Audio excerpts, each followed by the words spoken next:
Halo semua, jumpa lagi di Nyambung, program podcast di YouTube dan Spotify, tempat di mana kita bisa membicarakan isu politik dan isu ekonomi, sosial di sekitar kita, termasuk jaminan sosial, biar kita semua bisa nyambung. Bersama saya Dina Praptora Harja dan co-host saya hari ini Nadila Amani. Hey Nadila, apa kabar? Alhamdulillah, aku baik Ibu Dina. Ibu Dina dan keluarga semoga baik kan, Ibu? Ya, syukurlah baik-baik saja semua. Keluarga saya juga sehat, keluarga besar juga baik-baik saja. Para pendengar Nyambung, kita berharap juga Anda semua sehat ya. Amin. Ya, kita terima kasih buat para pendengar Nyambung yang sudah setia, subscribe, sudah kasih like, sudah rajin juga ada yang kasih komen nih kadang-kadang buat kita. Mudah-mudahan makin banyak yang kasih komen. Terima kasih banyak supaya kita makin semangat. Punya ide-ide juga yang pengen kamu bahas di Nyambung, apa sih? Kasih tahu kita ya. Nah, udah lama nih si Nadila nggak kelihatan, tapi sebenarnya Nadila itu bagian yang pegang layar. Ya, Betul Ibu. Jadi aku seperti hantu ya Ibu, ada tapi tidak terlihat tapi ada. invisible. Bisa dibikin, bisa disetting invisible ya Nat ya. Bisa Ibu, bisa. Oke, kita sekarang episode ke Jadi pada hari ini Bu Dina, tanggal 10 September, Nyambung akan merekam episode yang ke-16. Yang menarik juga nih Bu Dina, comeback-nya aku dari keinvisiblean aku ini juga ditemani oleh satu orang lagi Bu Dina. Jadi kita nggak cuma berdua, tapi hari ini kita bertiga. Ada satu kawan yang akan ikut diskusi. Beliau mewakili para mahasiswa nih Bu, yang kritis. Harusnya kritis ya Bu ya kalau mahasiswa ya.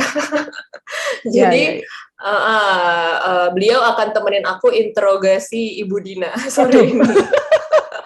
Investigasi atau interogasi? Interogasi Bu, harus mendalam, harus wah gitu. Jadi ada Mas Jeremy Mikael, Presiden Himpunan Mahasiswa Hubungan Internasional atau HIMHI BINUS University. Selamat datang Mas Jeremy. Selamat datang, selamat sore Ibu Dina, Mbak Nadila, dan juga teman-teman pendengar Nyambung. Senang sekali bisa di sini, dan mungkin tadi jabatannya Presiden ya, mungkin aku lebih suka dipanggil Ketua aja ya, karena kalau Presiden sepertinya tinggi banget. Aku dari Himpunan Mahasiswa Hubungan Internasional BINUS University, sekarang juga masih mahasiswa aktif di BINUS semester 5, dan juga hari ini berarti kita bakal interogasi Ibu Dina ya, seputar isu-isu yang lagi hangat nih akhir-akhir ini. Betul Mas, jadi akhirnya aku, nggak cuman aku Mas, yang kalau misalnya ada salah-salah atau nanyanya terlalu mendalam, nanti aku bisa salahin Mas Jimmy juga kalau misalnya, nggak, bercanda. Oke, jadi kita selamat datang juga nih sama Mas Jamie, terima kasih ya udah alokasikan waktu. Hari ini hari Jumat, tanggal 10 September, kita ketemu sama ketua himpunan, mudah-mudahan teman-teman mahasiswa juga jadi tertarik untuk belajar lebih banyak kalau punya pertanyaan-pertanyaan seputar isu-isu politik ekonomi terkini, luar maupun yang relevan lah ya buat kita bahas di Nyambung, silakan aja. Benar Ibu. Nah, berhubung nih Bu, kita kan ditemenin sama seorang ketua Himpunan Mahasiswa Hubungan Internasional nih. Aku jadi inget nih, Ibu juga pernah ya jadi ketua Himpunan Mahasiswa HI ya, tapi Universitas Indonesia, periode 1996 sampai 1997. Wah, cocok sekali dong Bu kalau berapa gitu tahun lalu itu ya Allah. Wah, aku baru lahir itu Bu Dina. Iya betul. Serem ya, itu periode serem sih. Betul, kita masih demo, kita turun ke jalan dan sebagainya. Jadi ya betul, itu periode menarik di Republik kita ya. Oke, kita asik banget. Oke, nah, jadi kita akan ngomongin Afghanistan lagi ya Ibu Dina ya, kan soalnya terakhir aku dengar itu kabarnya bahwa 8 September lalu atau 2 hari yang lalu Taliban mengumumkan kabinet pemerintah sementara mereka nih Bu, dan menetapkan pemimpin mereka yaitu Muhammad Hassan Akhund. kabinet ini katanya masih belum lengkap dan bersifat sementara. Oh, jadi kita ngomongin Afghanistan ya, Ibu ya? Ya, ini persis 3 minggu lah ya, sekitar 3 minggu sejak Taliban mengambil alih kekuasaan di Afghanistan dari Presiden Ashraf Ghani. Saya mau pantun sedikit nih. Waduh, apa tuh? Boleh dong, sekali-kali kita nyoba berpantun. Si Bapak Camat, boleh. Si Bapak Camat datang nyambang buat makan ketan. Ini hari Jumat nyambung menyajikan Afghanistan. Iya, gitu. Iya, kan biasanya gitu. Wah. Jadi habis ketan kita Afghanistan, boleh ya? Oke, Bu. Nanti jadi ini slogannya nyambung selanjutnya kalau ngomongin Afghanistan lagi. Tadi cukup panjang ya untuk episode nyambung yang ngomongin Afghanistan. Ini juga aku sendiri sebenarnya kaget ya diajakin ngobrol soal Afghanistan, tapi ini adalah keresahan mahasiswa HI juga. Akhir-akhir ini kita kalau ketemu keluarga ditanyain gitu kan, itu Afghanistan kenapa gitu loh. Kita sebagai mahasiswa HI juga harus mengerti secara mendalam, baik itu dari sejarahnya, terus juga isu-isu kontemporer sekarang apa. Nah, mungkin kali ini kesempatan aku nih buat langsung interogasi ke Ibu Dina yang mungkin sangat paham dengan kondisi di sana ya, dan juga kemarin aku lihat udah banyak diskusi juga. Mungkin aku pengen pertama kali ya nanyain tentang background-nya kali, Bu. Gimana sih sebenarnya keadaan sosial politiknya Afghanistan itu pada masa-masa ya kita bilang di era 2000-an lah gitu ya, 2000 sampai 2021. Terus sebenarnya Taliban ini hadir nih sejak kapan gitu? Apa yang memicu akhirnya mereka kembali menggulingkan pemerintahannya Afghanistan gitu? Oke. Mungkin menarik kalau kita, ini kan di peta kelihatan ya, di sini ya, sebelah saya nih ya, ini Afghanistan ada di sini, itu Indonesia ada di sana sekitar, kalau kemarin Pak Dubes bilang, kemarin episode yang kemarin persis, yang nomor 15, kita bicara kalau dari Indonesia ke Pakistan aja nggak ada flight yang langsung ya, dia delay-nya, transitnya itu yang lama, bisa sampai setengah hari sendiri gitu. Tapi sebenarnya dari segi jarak, itu ya sebatas kayak terbang ke India dilanjutkan satu penerbangan lagi gitu sebenarnya kalau ada yang direct ya, tapi memang jarang ada penerbangan yang direct. Jadi dari segi lokasi dia posisinya ada di Asia Tengah. Nah kalau Jamie tadi tanya apa yang terjadi sih dari tahun 2000-an sampai 2021 ini ya barusan ya, mungkin berguna buat teman-teman tahu sedikit bahwa Afghanistan itu karena posisi geografisnya, dia itu sudah mengalami berbagai jenis sistem politik. Jadi memang, dan dari jatuh bangunnya sistem politik mereka itu, yang paling lama dan tetap bertahan sampai sekarang, meskipun secara informal, itu adalah sistem tribalisme, sistem kesukuan. Jadi dia itu, Afghanistan itu awalnya kingdom ya, satu kerajaan. Dan sebentar saya coba share screen supaya mungkin bisa lebih jelas melihat bahwa dari posisi dia sebagai suatu negara yang terjepit di antara, dia nggak punya laut kan, dia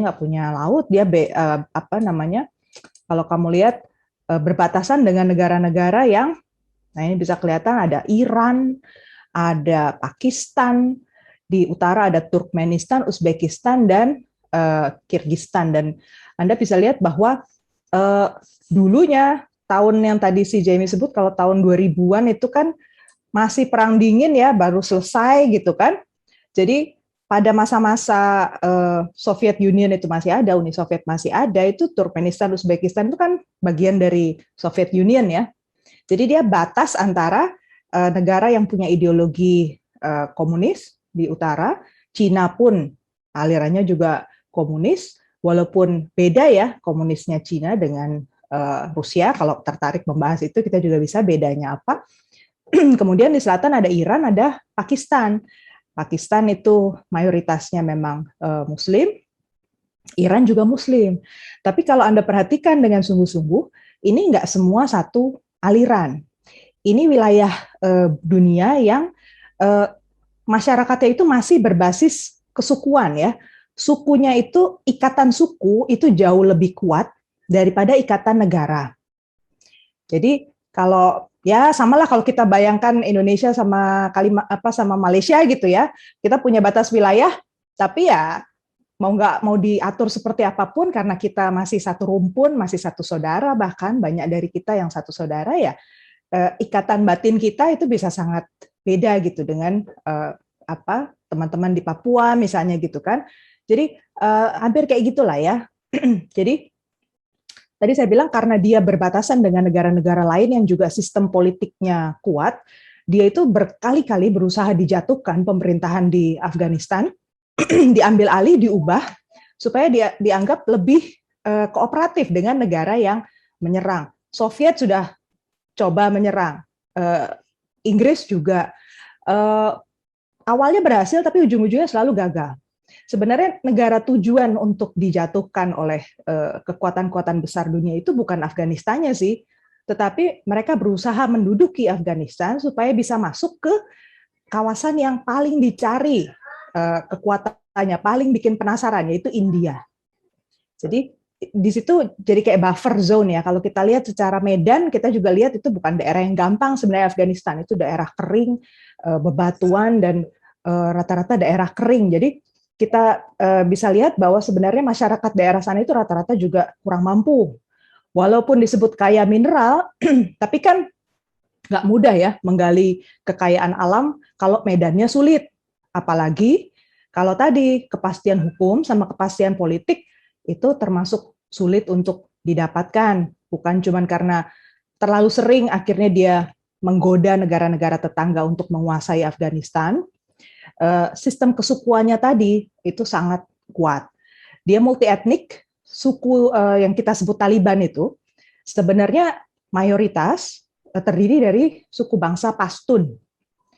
Suku bangsa Pashtun itu kalau di Afghanistan ada sekitar 40% penduduk Pashtun. Sisanya orang Afghanistan itu dari Tajiks, which is suku yang ada di utara itu ya. Kemudian ada Hazaras, ada Uzbekistan, ada Aimaq. Sisanya itu ya isu-isu suku-suku kecil lah ya. Dan kita tahu bahwa orang-orang Tajik, Uzbek, Aimaq itu sebenarnya masih keturunan Persia.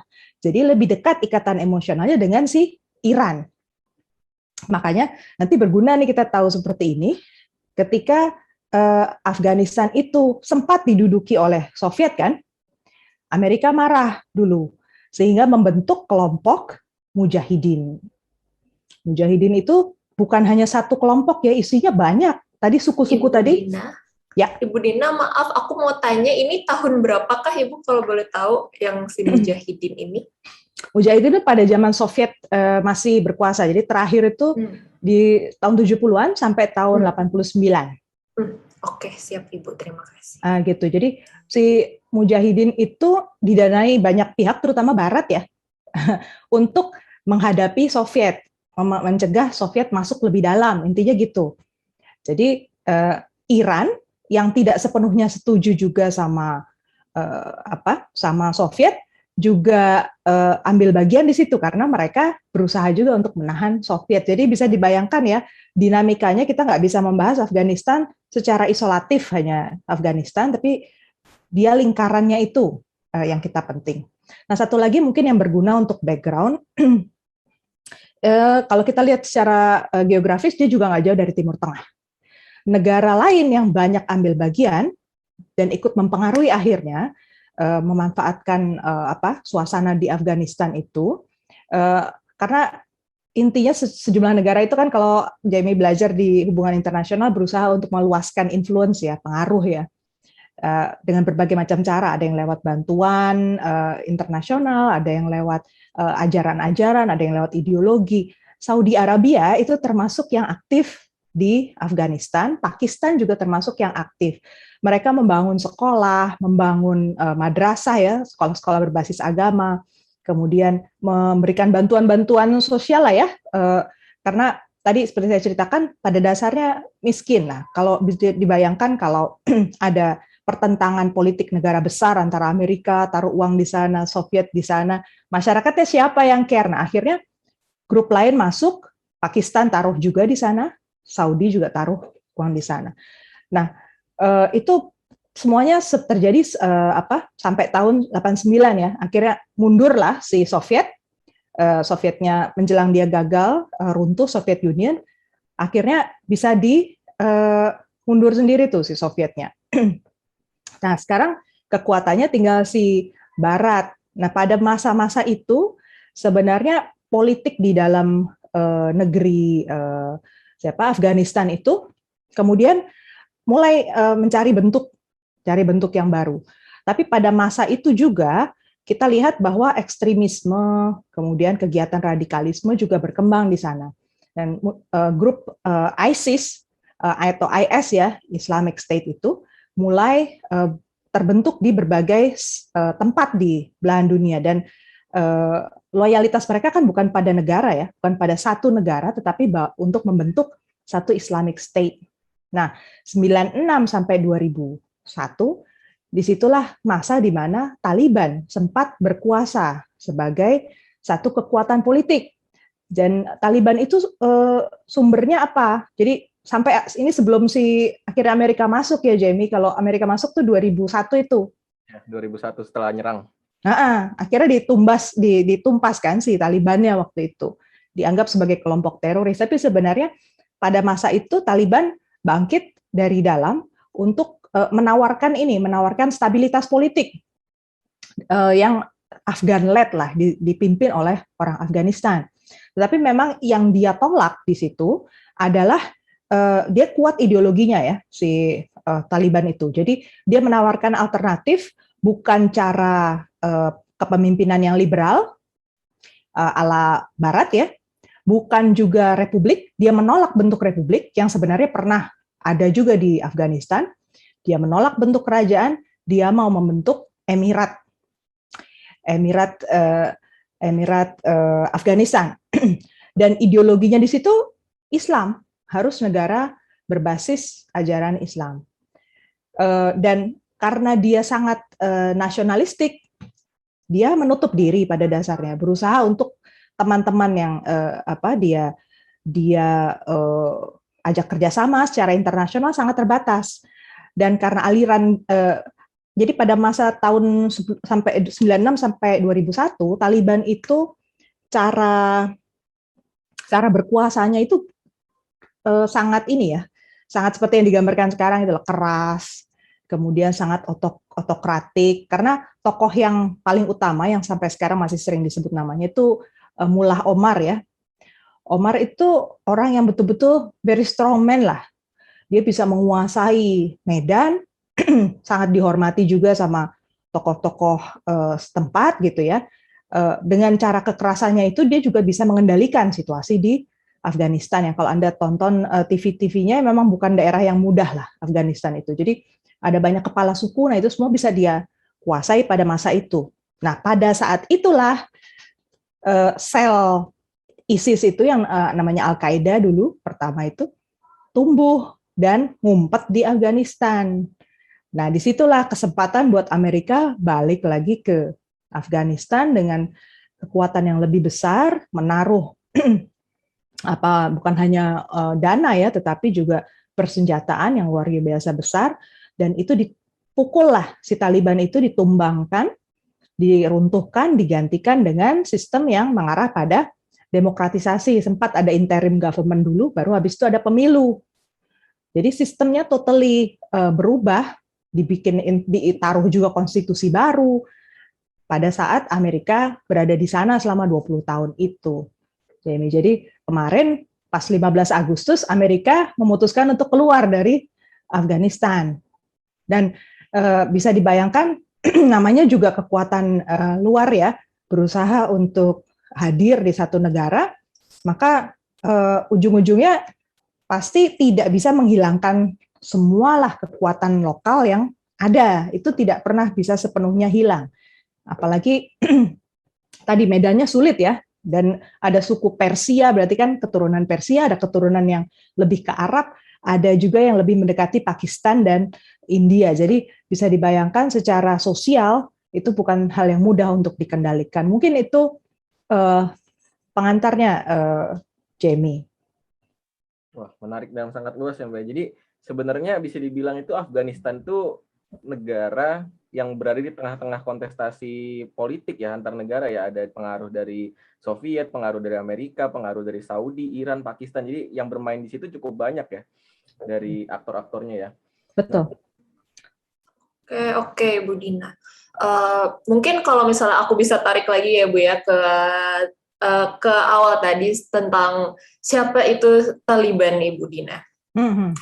Jadi tuh sebenarnya Taliban itu tuh apa sih Bu Dina, terdiri dari apa? Dari masyarakat kah atau itu partai politik kah? Dan berarti Taliban itu beda ya Bu sama ISIS sama Al-Qaeda? Beda ya Bu ya? Beda.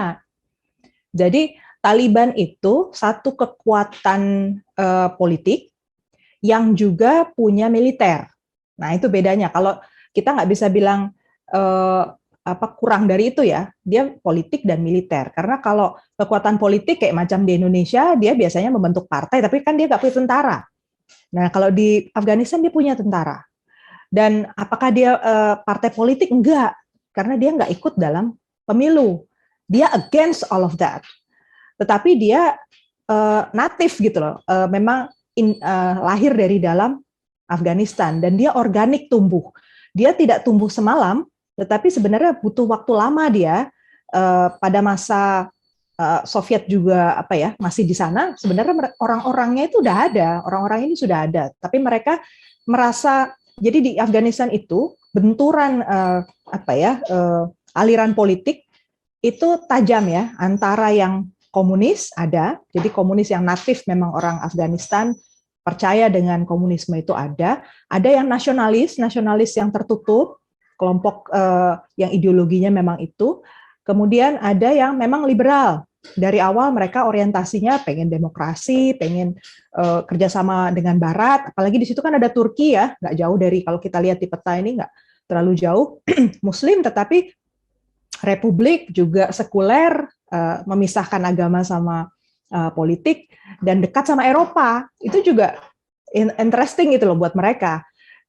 Kemudian satu lagi kelompok Taliban ini. Taliban itu sebenarnya intinya sebenarnya secara ideologis mereka anti Barat, anti liberalisme, dan mereka militan.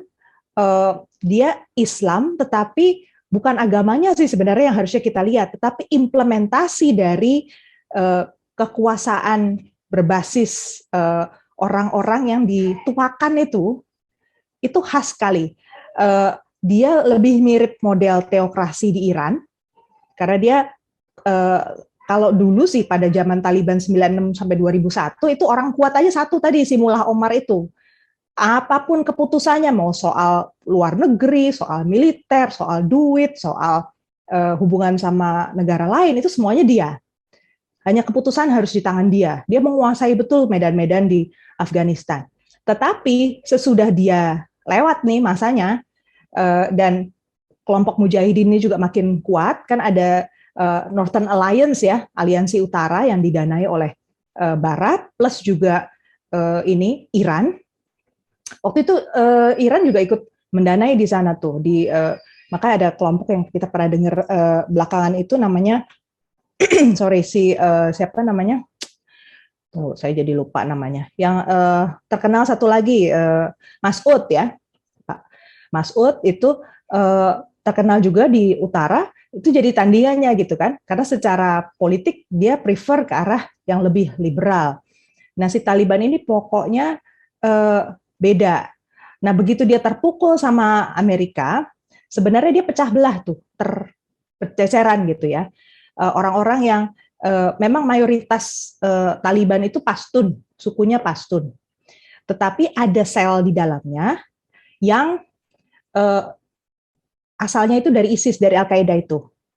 Dan ada sejumlah literatur yang menunjukkan bahwa sebenarnya si pemimpin Taliban, si Mullah Omar itu juga kecelek gitu. Kecelek itu apa ya?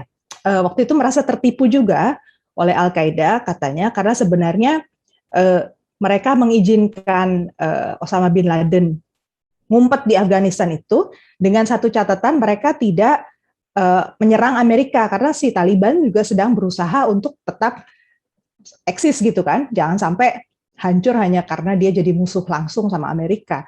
Dan itu tidak terjadi. Di betray gitu kan. Ketipu ya. Jadi sebenarnya Amerika tuh nyerang Afghanistan karena Talibannya ketipu sama Bin Laden ya. Betul. Jadi ada yang bilang bahwa sebenarnya dan itu beberapa orang ya, termasuk orang-orang yang profesinya tentara yang cerita begitu. Jadi artinya bahwa sebenarnya nggak solid juga.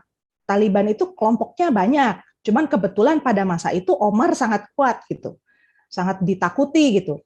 Basisnya memang violence yang membuat dia ketakutan itu. Nah, tapi begitu dia dipukul oleh Amerika Serikat, hancurlah, dia mati kan, si Mullah Omar meninggal, tewas. Anak buahnya nggak ada yang sekuat dia lagi.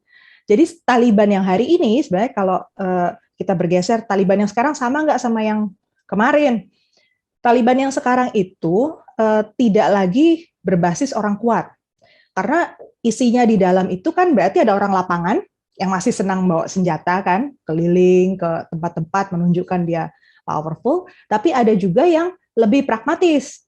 Karena kalau dia mau survive kan dia harus dapat dana kan, untuk melanjutkan operasinya dia mau nggak mau harus dapat uang, harus terlibat dalam kegiatan ekonomi, terlibat dalam relasi dengan entah Pakistan, entah negara-negara di utara, dia harus buka jalin hubungan lah.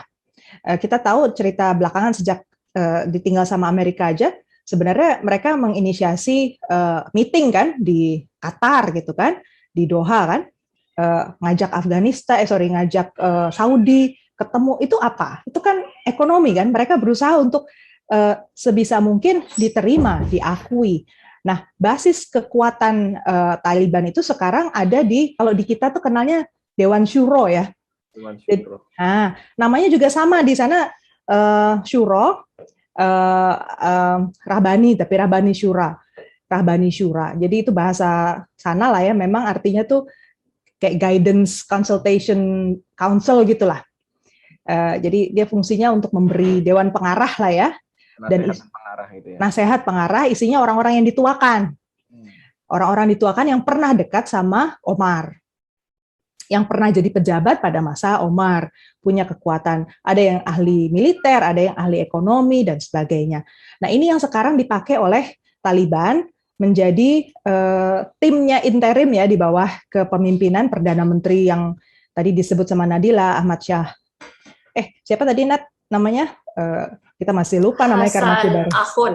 Ya, betul, Hasan Akhun. Hasan Akhun. Jadi dia pun memisahkan diri ya, itu antara si Hasan Akhun dengan si leadernya Rabbani Syura. Rabbani Syura kan sebenarnya pemimpinnya Taliban tuh si Haibatullah Akhundzada yang kemarin sering muncul pada saat negosiasi itu.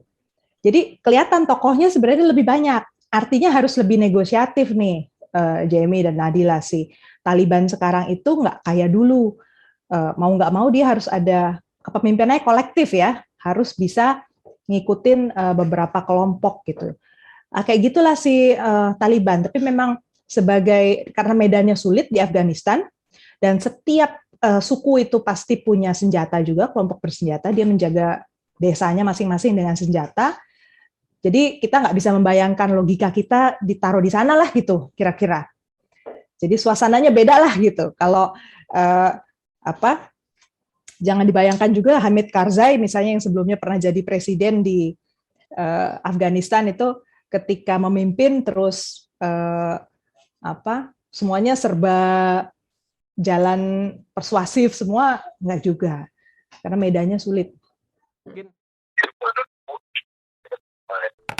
Jangan lupa like podcast ini kalau kalian menikmati diskusinya, komen apabila kalian punya pertanyaan atau pendapat, dan subscribe agar kalian tidak ketinggalan episode nyambung setiap minggunya.